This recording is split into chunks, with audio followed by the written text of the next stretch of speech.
चलिए आज प्रैक्टिस करेंगे हम डायरेक्ट से इनडायरेक्ट बनाने के लिए कैसे यूज करें सेंटेंसेस को। जब हमें कोई सेंटेंस डायरेक्ट स्पीच में दे रखा है तो इनडायरेक्ट में कैसे बनाएं। देखिए सबसे पहले आपको पता तो होगा, अगर आपको जानकारी नहीं है तो आप इस चीज का विशेष ध्यान दीजिए। इसका एक फॉर्मूला होता है सन अपॉन 1 2 3।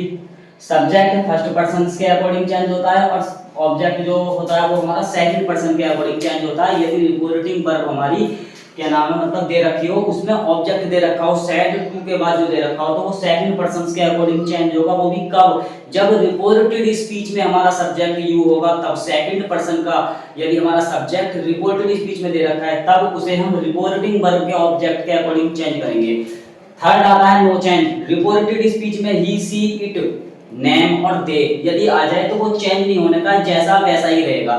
एक बदलता है मतलब रिपोर्टिंग वर्ब चेंज होती है। देखो हमारा मतलब रिपोर्टेड स्पीच जो चेंज होती है हमारी रिपोर्टिंग वर्ब के सब्जेक्ट के अकॉर्डिंग चेंज होती है। पहले वाले में रिपोर्टेड स्पीच में यदि सब्जेक्ट हमारा यू आ रहा है तो वो ऑब्जेक्ट के अकॉर्डिंग चेंज होगा रिपोर्टिंग वर्ब के। यदि थर्ड पर्सन में हमारा कोई रिपोर्टेड स्पीच में सब्जेक्ट आ रहा तो वो चेंज नहीं होगा। देखिए यहाँ पर सेंटेंस दिया हुआ है, सेंटेंस को प्रैक्टिस करेंगे और बनाएंगे। देखिए टीएस स्टडी 21 सब्सक्राइब करो भाई इस चैनल को। देखिए प्रैक्टिस के साथ क्लासें आएंगी ज्यादातर। देखिए पहला सेंटेंस है I said to him please explain the matter to me. Sentence को जब हम देखते हैं तो सेंटेंस को देखते हुए हमें याद आ जाती है इंपरेटिव सेंटेंस की। क्यों? क्योंकि भैया प्लीज और या फिर वर्ब की फर्स्ट फॉर्म वगैरह जो ये होती है हमारे इंपरेटिव सेंटेंस में होती है अगर किसी वाक्य में रिपोर्टेड स्पीच के बाद सब्जेक्ट नहीं दिया हुआ हो तब। तो बनाएंगे आई, इसे करेंगे रिक्वेस्टेड लगाएंगे आई रिक्वेस्टेड, फिर लगाएंगे हिम। देखो प्लीज से निकलेगा रिक्वेस्टेड सेड टू में बदल, सेड टू को रिक्वेस्टेड में चेंज कर देंगे प्लीज के अकॉर्डिंग। यहाँ पर हिम लगा देंगे, फिर एक्सप्लेन से पहले टू लगा देंगे टू एक्सप्लेन। इसके बाद कर देंगे द मैटर, फिर लगा देंगे टू। अब देखो मी है ये शुरू वाले के अकॉर्डिंग चेंज होगा। शुरू में यदि हमारा आई है तो मी चेंज नहीं होने का क्योंकि मी का ऑब्जेक्ट भी आई होता है। यहाँ पर ही होता तो वहां हिम आता, सी होता तो हर आता, तो टू मी लगा देंगे। तो ये इस तरीके से बनेगा। नेक्स्ट देखो he says the child is crying, तो ही का ही रहेगा, सेज हमारा सेज नहीं रहेगा, दैट लगा देंगे। अब इसके बाद द चाइल्ड, अब यहाँ पर द चाइल्ड के बाद इज का बाज पर नहीं होगा। क्यों नहीं होगा? क्योंकि यदि हमारी रिपोर्टिंग वर्ब प्रेजेंट टेंस या फ्यूचर टेंस में हो तब रिपोर्टेड स्पीच में कोई परिवर्तन नहीं होता, तो इसलिए यहाँ पर इज रहेगा और यहाँ पर इज क्राइंग, ये ऐसे बनेगा। नेक्स्ट देखो he said this is my book, तो ही का ही रहेगा, सैड का सैड, फिर यहाँ लगा देंगे दैट। अब यहाँ पर दिस आ रहा है, दिस का दैट चेंज करते हैं। यदि रिपोर्टेड स्पीच में कोई वाक्य है जैसे कोई किसी भी चीज आए, जैसे कोई भी चीज आए वस्तु या फिर मतलब कोई स्थान वगैरह आता है तो वहां पर ये वक्ता का काम करता है दिस, तो यहाँ पर दिस ऐसे ही रहेगा, दिस को ऐसे लिख देंगे, इसकी जगह बाय होगा।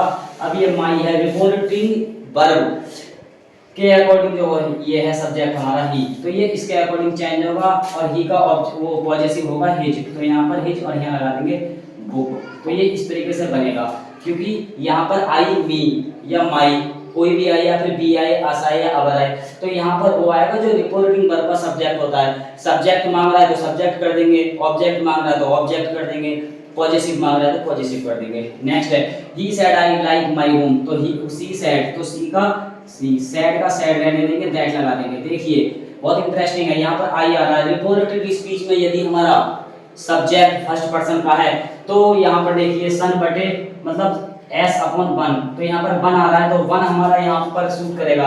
रिपोर्टेड स्पीच में यदि आई और बी आ रहे हैं तो वो चेंज होंगे सब्जेक्ट के अकॉर्डिंग। किसके सब्जेक्ट? रिपोर्टिंग वर्ब के सब्जेक्ट। तो आई का हो जाएगा यहाँ पर सी, प्रेजेंट इंडेफिनिट है तो पास्ट इंडेफिनिट में चेंज हो जाएगा। जब आई के साथ पॉजिटिव माई है तो सी चेंज हो गया, तो सी के साथ हो जाएगा हर और फिर लगा देंगे रूम। तो ये इस तरीके से चेंज होते हैं persons. He said to me why do you not buy a car, ये हमारा कौन सा है भैया? ये हमारा है इंटरोगेटिव सेंटेंस का सेकंड स्टेप। तो ही लगा देंगे, सेड टू को बदल देंगे आस्क्ड, ही आस्क्ड मी भाई। यदि हमारा क्वेश्चन वर्ड दे रखा है तो इस वाक्य को जब इनडायरेक्ट में बनाएंगे तो सेंटेंस हमारा असर्टिव में बनेगा। तो ही आस्क्ड मी भाई, इस यू को क्या करेंगे? सेकंड पर्सन आ गया, यहाँ पर सेकंड पर्सन आता है तो ओ अपॉन टू आ जाएगा। तो यहाँ पर टू का मतलब होता है रिपोर्टेड स्पीच का सब्जेक्ट, तो इसे ऑब्जेक्ट के अकॉर्डिंग चेंज करेंगे। ऑब्जेक्ट हमारा क्या होगा? रिपोर्टिंग वर्ब, रिपोर्टिंग वर्ब के ऑब्जेक्ट के अनुसार चेंज होगा। तो यहाँ पर कर देंगे आई, आई के बाद देखो डू नॉट आ गया, तो यहाँ पर कर देंगे did not, I did not by, फिर कर देंगे ए और फिर कर देंगे कार। तो ये सेंटेंस इस तरीके से होगा। नेक्स्ट है my mother said to me be honest, तो माई मदर, माता जी यहाँ पर सलाह दे रही है, तो सेड टू को एडवाइज में चेंज कर देंगे, एडवाइज, फिर लगा देंगे मी, फिर लगा देंगे टू और बी ऑनेस्ट। तो ऐसे सेंटेंसेस हमारे इंपरेटिव में दे रखे हैं, तो कॉमा इन्वर्टेड कॉमास को हटाकर टू का यूज कर देते हैं जब हमारा सब्जेक्ट ना दिया हो रिपोर्टेड स्पीच में तब। Father said to his child do not play in the sun, तो यहाँ पर पिताजी की सलाह दे रहे हैं, तो फादर, पिताजी ने अपने लड़के से कहा कि धूप में मत खेलो, तो फादर क्या लगा देंगे, एडवाइज लगा देंगे, या फिर यहाँ पर डू नॉट दे रखा है तो फोर गेट भी लगा सकते हैं, तो father advised his child, child के बाद फिर डू नॉट से नॉट लगा देंगे, फिर लगा देंगे टू और फिर लगा देंगे यहाँ पर प्ले और फिर लगा देंगे यहाँ पर इन और फिर लगा देंगे द और फिर यहाँ पर लग जाएगा सन। तो ये सेंटेंस ऐसे बनेगा। नेक्स्ट देखो सी सैड टू मी, तो सी ऐसी रहेगा, सैड टू, यहाँ देखें आप, जैसे भाई आ गया तो आस्क्ड कर दिया, यहाँ पर वेयर आ गया, ये सब क्वेश्चन वर्ड ही तो होते हैं। तो सी आस्क्ड, फिर लगा देंगे मी, फिर लगा देंगे क्या वेयर, बाकी को एसर्टिव बना, तो ये इसके अकॉर्डिंग आई होगा। डिड है हमारा तो हेड आ जाएगा, लिव हमारा लिव्ड में चेंज हो जाएगा, फिर नाउ का कर देंगे देन।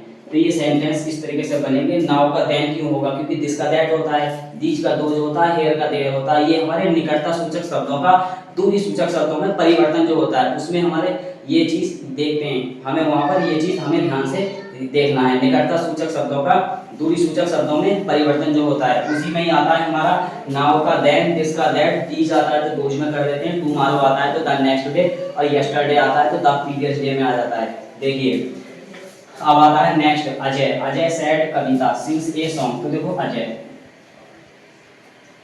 तो कैसे करेंगे, अजय यहाँ पर सैड का सैड रहेगा, दैट लगा देंगे, कविता थर्ड पर्सन है, देखो तीनों आ गए, सन बटे 123, सन अपॉन 1 2 3 आ गया, तो इसमें क्या करेंगे, इसमें देखो तीनों आ गए, तो अब ये कविता यहाँ थर्ड पर्सन आ गया, तो कविता रहेगा सिंग, प्रेजेंट इंडेफिनिट है तो पास्ट में कर देंगे, सिंग ए सॉन्ग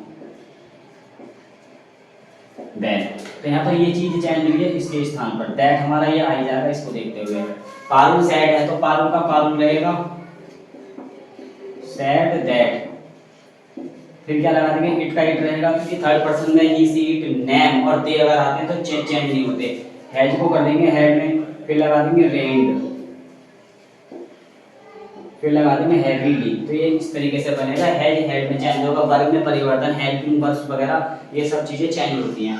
देखो टीएस स्टडी 21, इस चैनल को जब तक आप सब्सक्राइब नहीं करेंगे भैया तब तक आपको ये पता नहीं चलेगा कि हैज का हेड कैसे हुआ, कैन का फूड कैसे हुआ, और यहाँ पर एस या ईएस आता है तो सेकंड फॉर्म कैसे देखें, तो भैया ध्यान से देखें समझ लें। Rita sad Mukul was playing cricket, तो रीता रहेगा, सैड का सैड, फिर लगा देंगे दैट, मुकुल का मुकुल रहेगा, बाज को कर देंगे हैड बीन। यदि हमारी बाज बर अकेली आए तो वहां पर चेंज नहीं होता है, क्योंकि वर्ब की फर्स्ट फॉर्म में आईएनजी लगना बहुत जरूरी है, तो हैड बीन फिर लगाएंगे प्लेइंग, तो प्लेइंग के बाद लगा देंगे क्रिकेट, प्लेइंग क्रिकेट। तो ये सेंटेंस इस तरीके से बन जाएगा। आज के लिए फिलहाल इस वीडियो में इतना ही, नेक्स्ट टॉपिक में आएंगे जबरदस्त वीडियो के साथ, तब तक के लिए इस वीडियो को देखें, एंजॉय करें, मिलते हैं नेक्स्ट टॉपिक में नेक्स्ट वीडियो के साथ, तब तक के लिए जय हिंद।